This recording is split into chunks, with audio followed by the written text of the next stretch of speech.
Donc on le fera avec toutes les femmes et les hommes de bonne volonté. Organisations internationales, gouvernements, mais aussi ONG, think tank, chercheurs, entreprises, citoyens, parce qu'on est convaincu que c'est dans la pluralité de cette capacité à agir que nous aurons une réponse. Et donc, c'est une conversation que nous commençons aujourd'hui. Elle va se poursuivre et je souhaite que vous puissiez tous contribuer, répondre, que nous puissions vous lire, qu'il puisse y avoir un travail à la fois intellectuel et doctrinal, mais aussi de mise en pratique très concrète qu'on avait commencé l'année dernière avec le Before-IG et beaucoup d'autres initiatives, mais qu'on puisse continuer à la fois démontrer que les choses sont en train de changer, que notre système bouge, et continuer de le penser, de le réinventer. Voilà ce que je voulais dire pour essayer de rendre grâce de manière synthétique à nos échanges, et je vais donner maintenant la parole au président Macky Sall. Merci beaucoup, monsieur le président Emmanuel Macron, c'est pour la consommation extérieure. Mais merci, cher Emmanuel, pour cette opportunité que tu nous offres.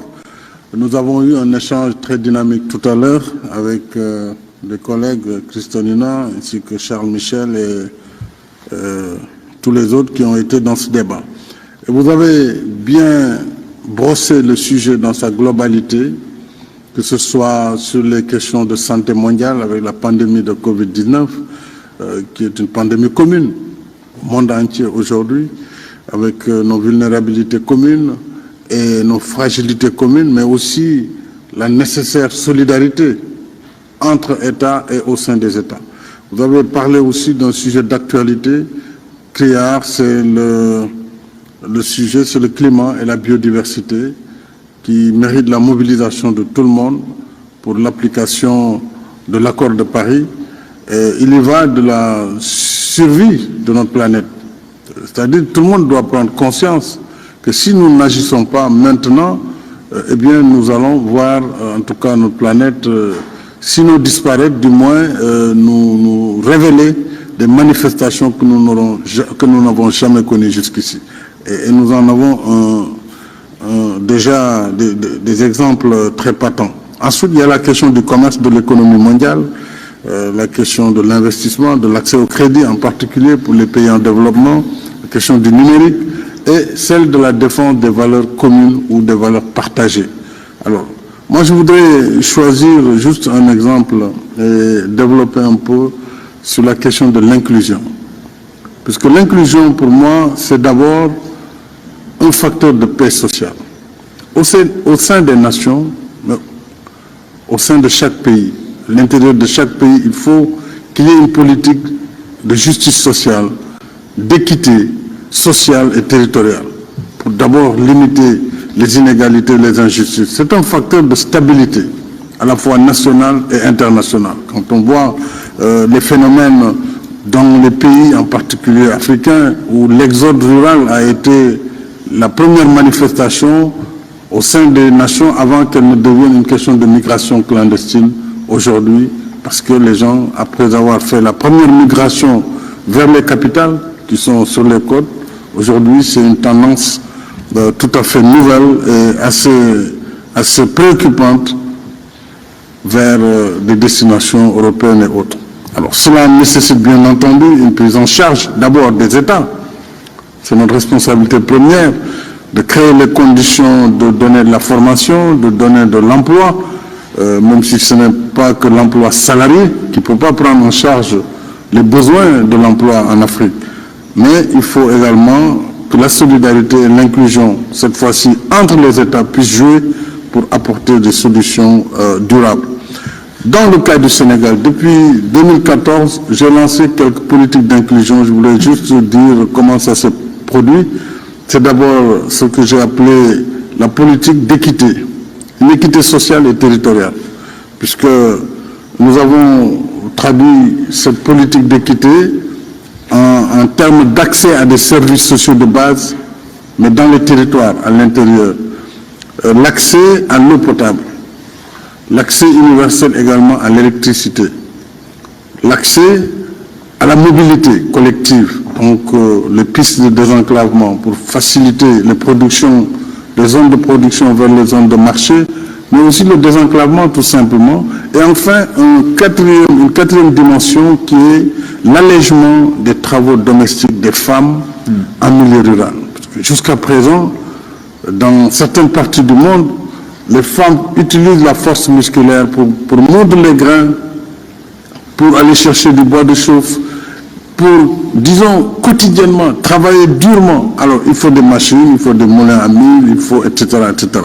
Ça, c'est un programme que j'avais bâti autour de ce que j'ai appelé un programme d'urgence de développement communautaire en faveur de zones déshéritées et éloignées.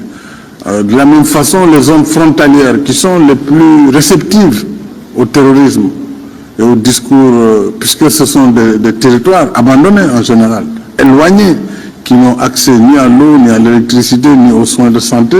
Alors, sur ces zones aussi de vulnérabilité territoriale, il a fallu développer des programmes vraiment d'inclusion pour pouvoir éviter que ces territoires ne tombent aussi sous l'emprise du terrorisme ou en tout cas de bataille communautaire. Il y a ce que j'ai appelé également la carte d'égalité des chances. Cette carte d'égalité des chances a été développée pour des personnes vivant avec des handicaps, que ce soit des handicaps moteurs, de motricité ou d'autres. Nous leur avons donné accès à la couverture maladie universelle, qui est un accès à des soins de santé pris en charge par l'État. Nous avons également donné des gratuités pour tous les enfants de moins de 5 ans sur les programmes élargis de vaccination, mais également toutes les personnes au-delà de 60 ans, puisqu'en Afrique, 60 ans, c'était un âge très avancé. Donc, ils ont accès également à certaines gratuités et la prise en charge gratuite des cancers féminins, puisque ça fait ravage aussi en Afrique. Et la prise en charge de la chimiothérapie, par exemple, aujourd'hui, pour les cancers féminins est gratuite au Sénégal. Et l'idée, c'est de le rendre gratuit pour les autres types de cancers, quand on n'a pas un système de sécurité sociale très moderne.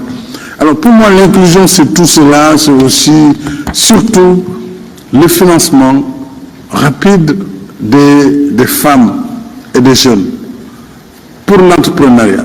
Et l'entrepreneuriat doit être un mot-clé dans ce que nous devons faire pour l'inclusion.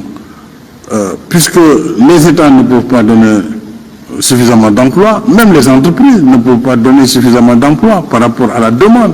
Il faut que l'auto-emploi, que l'entrepreneuriat soit vraiment élevé à un niveau de culte pour que les mentalités changent et que, quel que soit le métier, qu'on puisse donner de la formation, de l'éducation, mais aussi les possibilités d'avoir accès à un crédit, surtout pour les femmes, mais aussi pour les jeunes. Alors, je n'en dirai pas plus parce que les femmes africaines en particulier méritent d'être citées un exemple par leur apport dans l'économie familiale, par leur apport dans l'économie nationale, même si ce n'est pas valorisé, parce que c'est du travail informel en général. Et je plaide pour que dans les financements à venir, que l'accès au crédit pour les femmes et pour les jeunes puisse avoir une part prépondérante afin de vraiment lutter véritablement contre la pauvreté et contre les disparités.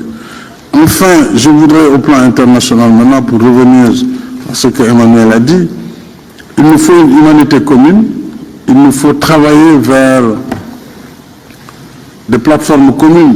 Moi, je suis tout à fait confiant que nous pouvons partager des valeurs. Je ne suis pas dans du scepticisme. Seulement, nous avons besoin aussi d'étendre le spectre de la discussion, de tenir compte des réalités des uns et des autres pour bâtir des valeurs communes. C'est tout à fait possible et ça demande simplement, comme je l'ai dit tantôt, qu'il y ait non seulement de l'humilité, en sachant que nous n'avons pas forcément les mêmes valeurs. C'est évident. Moi, je suis africain, vous êtes européen, on n'est pas les mêmes. Mais on peut partager certaines valeurs. On est différents. Mais on peut être ensemble. Moi, c'est ça. Il faut que nous acceptions les différences, mais que nous allions ensemble vers ce que nous voulons bâtir en commun.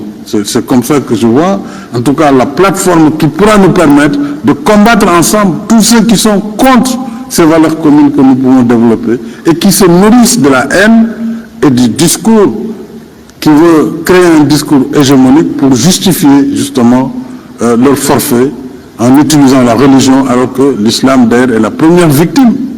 Puisque vous venez trouver des gens en train de prier dans une mosquée, vous mettez une bombe pour les tuer, On ne peut pas appeler ça de l'islam.